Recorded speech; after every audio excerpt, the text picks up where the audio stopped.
নমস্কার। আজকে ট্রানজিট নিয়ে আলোচনা করব। মঙ্গল গ্রহের ট্রানজিট অলরেডি মঙ্গল গ্রহ কিন্তু তার রাশি পরিবর্তন করেছে। 28শে জুলাই মঙ্গল গ্রহ সিংহ রাশি ছেড়ে কন্যা রাশিতে প্রবেশ করেছে এবং আগামী দিনগুলো কিরকম কাটবে মঙ্গল গ্রহের ট্রানজিটে, সেটাই আমাদের আলোচনার বিষয়বস্তু। আজকে আমি যখন বলি যে কোনো গ্রহ তার ট্রানজিট যখন করে, সে যে আপনার শুক্রই হোক, মঙ্গলই হোক, কেতুই হোক, যে কোনো আপনার 9টা গ্রহ বা 12টা যে গ্রহ আছে, প্রত্যেকটা গ্রহই কিন্তু 12 রাশির উপরে এবং সমাজ সংসারের উপরে আপনার রাশি লগ্ন জানা থাকুক না, সবার উপরেই কিন্তু পজিটিভ নেগেটিভ ইম্প্যাক্ট তৈরি করে। এবার বললেন দাদা আমার তো রাশি জানা নেই, তাহলে আমি কি করে বুঝবো? আপনাদের সেই কথাই বারবার বলি, প্রত্যেকে কম বেশি আমাকে হোয়াটসঅ্যাপে মেসেজ করছেন 891009-এ যে দাদা আমার রাশিটা আমরা কি করে জানবো। তার জন্য বলি দেরি না করে নিজের রাশিটা জানুন। নিজের রাশিটা অবশ্যই জানুন। কিভাবে জানবেন? আপনার হাতটা দেখে জানতে পারেন, আপনার নামের উপর বেস করে জানতে পারেন, আপনার ফেসটা রিড করে জানতে পারেন। কিন্তু তার জন্য কিন্তু আমার থেকে এটা জানতে গেলে অবশ্যই একদম ফ্র্যাঙ্কলি বলছি, এটার জন্য রেমুনারেশন দিতে হবে, অর্থাৎ ফিসটা দিতে হবে। এবার আপনাকে একটা কথাই বলি, এবার তো জানলেন, তাহলে আপনার অনেকটা জিনিস ক্লিয়ার হয়ে গেল। তার জন্য কি করতে হবে? না আপনার চেম্বারে আসতে হবে, নয় আপনাকে অনলাইনে আমাকে প্রেডিকশনটা নিতে হবে। আপনার এই যে মঙ্গল গ্রহ তার ট্রানজিট করেছে, মঙ্গল গ্রহ কন্যা রাশির ঘরে ঢুকেছে, অর্থাৎ বুধের রাশির ঘরে ঢুকেছে, সিংহ রাশিতে, সেখানে আপনার কেতুর সাথে দীর্ঘদিন বসেছিল। তাহলে কতদিন থাকবে? মঙ্গল আমাদের কিসের কারক গ্রহ এবং কি 12 রাশির উপর কি প্রভাব বিস্তার করে সেটা আমাদের আলোচনা। মঙ্গল হচ্ছে মেষ রাশি এবং বৃশ্চিক রাশির অধিপতি এবং এটা হচ্ছে গ্রহদের সেনাপতি। মঙ্গল হচ্ছে গ্রহদের সেনাপতি। মঙ্গল হচ্ছে রক্তের কারক গ্রহ। মঙ্গল হচ্ছে ভূমির কারক গ্রহ। মঙ্গল হচ্ছে যুদ্ধের কারক গ্রহ। মঙ্গল হচ্ছে বীর্যের কারক গ্রহ। মঙ্গল হচ্ছে দক্ষতা, কনফিডেন্স। মঙ্গল হচ্ছে আপনার কনস্ট্রাকশন ব্যবসা। মঙ্গল হচ্ছে সরকারি চাকরির ব্যাপার, বা মঙ্গল হচ্ছে আপনার যে দৃঢ়তা, আপনার যে মানে কি বলতো সাহসিকতা, মঙ্গল হচ্ছে এর কারক গ্রহ। মঙ্গল হচ্ছে আইন দেখে।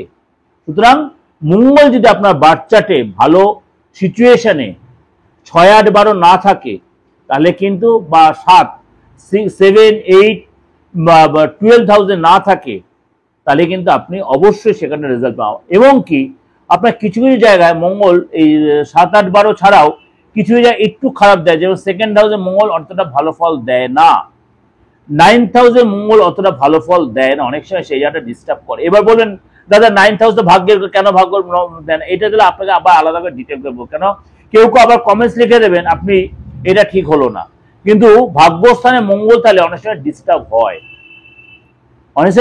হয়। সেটা যারা অনেকদিন অ্যাস্ট্রোলজি করছেন বা অ্যাস্ট্রোলজি সম্বন্ধে অনেকটা আইডিয়া আছে, তারা জানেন মঙ্গল যে আপনার ভাগ্যস্থানে তাহলে কতটা এফেক্ট পজিটিভ বা নেগেটিভ দেয়। সুতরাং এই যে মঙ্গল গ্রহ এই মুহূর্তে কন্যা রাশি রয়েছে এবং সেটা কিছু কিছু রাশি যথেষ্ট সতর্ক থাকতে হবে, কিছু কিছু রাশিকে আপনাকে অবশ্যই কিছু দান করে যাবে। 17ই সেপ্টেম্বর পর্যন্ত মঙ্গল গ্রহ আপনার এই কন্যা রাশিতেই থাকবে, 17ই সেপ্টেম্বর পর্যন্ত। সুতরাং খুব কম সময় নয়, কম বেশি 44 থেকে 45 দিন মঙ্গল এই যে এতদিন এখানে থাকবে। সুতরাং আপনার রাশির জন্য কি প্রভাব বিস্তার করছে? কর্কট রাশির ক্ষেত্রে মঙ্গলের এই গোচর আপনার জন্য অনেকটাই শুভ প্রভাব বিস্তার করবে।